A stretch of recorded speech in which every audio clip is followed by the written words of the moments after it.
Hi everyone. This is a list for the Welsh nationals that Daniel Moody sent to me, and I'm guessing that it's the list that he's bringing. Um, and the Welsh nationals are coming up here at the end of April, um, and it's a 1250 nationals, so lots of points to do stuff with. Really like that. That means that you're not going to make as many compromises as you usually do, right? So let's see what Daniel is bringing.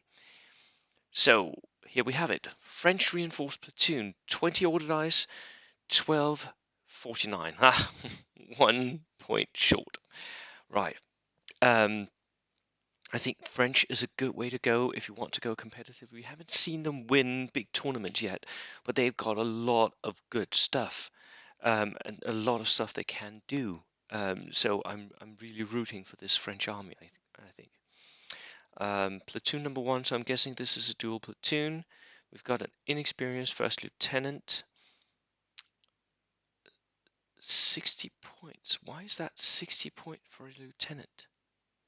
Because it's a first lieutenant. Ooh. So he's wanting to do some snap 2 shenanigans. Interesting. And then inexperienced horde of, wow, 4 units of full strength inexperienced infantry with VB launchers, which is nice because the VB launcher won't suffer for being inexperienced. Um, Lots of shots coming out of this, lots of shots, and you can even outflank with them. That's 44 bodies for 303 points. That is definitely worth it. That's that's a horde. You're going to have to buy a lot of boxes of Wargames Atlantic French dudes to make this list. A medium mortar with a spotter, nice. That means you can stay in safety and still shoot the mortar. Boy's anti-tank rifle, yeah, you're going to need that. The French struggle a little bit against armor, so any anti-tank capabilities they can get, they're going to have to take.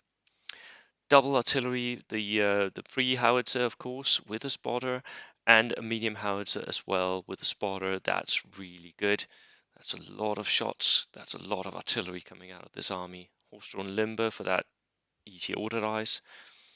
Char D1. I really like this little tank, by the way. It's got a light anti-tank gun and 2 MMGs, 1 coaxial. So and it's a little bit cheaper than, for instance, my T-35s for my Czechoslovakians, because it's got one-man turret and slope. So it's a perfectly fine little tank.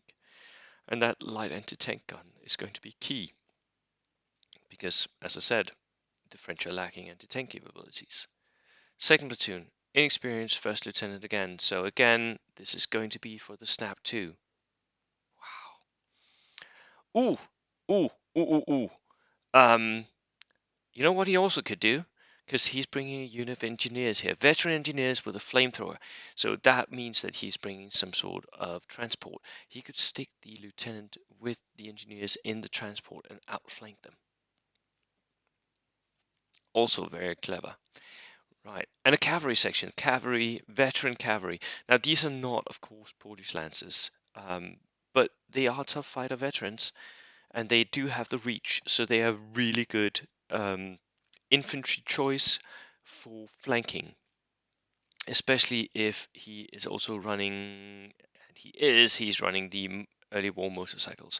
So stick the veteran cavalry with some early war motorcycles, have the motorcycles skirmish up, deliver pins, the cavalry move up, deliver pins, and then charge. Um, that is a good way to get into the enemy's back lines, and it's also a good way to jump onto objectives and simply contest them last turn. Really, really good setup here. And by the way, another medium howitzer. That's a third howitzer. So he's got a medium mortar and 3 howitzers. He's got horde elements. He's got his flamethrowers. He's got cavalry skirmishers on the flank, supported by more skirmishers, early war skirmishers. Really, really strong list. He's got a veteran Renault. I'm not a fan of the Renaults, and I don't think you need to buy a veteran. That's to do some of the order testing, right? It's not necessary. It is a little bit of a better MMG than because it's 7 plus and it's closed topped, so it can't really be killed by small arms fire. Um, but don't expect it to do much. That's the one point. 3 early war motorcycles and a Berylay. The Berylette is really good. It's 7 plus. It can transport 7 men, which is a little bit of an odd number for running engineers, but it does mean that he can have his lieutenant with the Berylette here. But it's got forward-facing LMG, so it can shoot, and it is armored and close-topped. That's the main point. So your engineers can't get pinned by small arms fire, which is what typically happens when you're running engineers in a transport. They will get pinned either from somebody shooting the transport or when they get out. Here, it will only be when they get out. So I really like this setup. The Berylay is regular as well, meaning that it can outflank better. This is a good army list, Daniel. Good army list. I really like this. Good luck at the Welsh Nationals. 20 order dice is a good count as well for 1250. You should be good. Do well, and everyone going to the Welsh Nationals, enjoy the games. Cheers.